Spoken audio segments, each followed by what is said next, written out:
How to delete your Instagram account.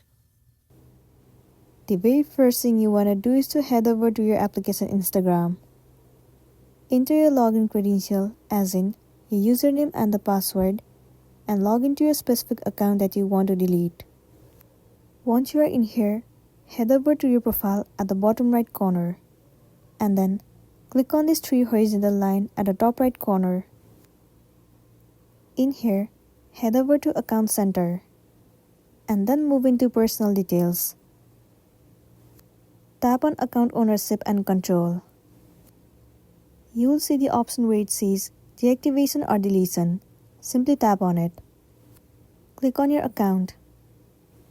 In this page, you have to select Delete Account and then tap on Continue.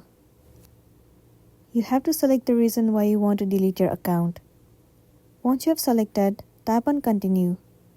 Once again, tap on Continue. At the very last, what you want to do is enter the password of your account. Once you enter the password, click on Continue. After that, your account will be deleted successfully, and then you'll be good to go. So that's all for today, and this is simply how you can delete your Instagram account. Make sure to smash the like button and consider subscribing if you found this video helpful. We'll see you in the next one.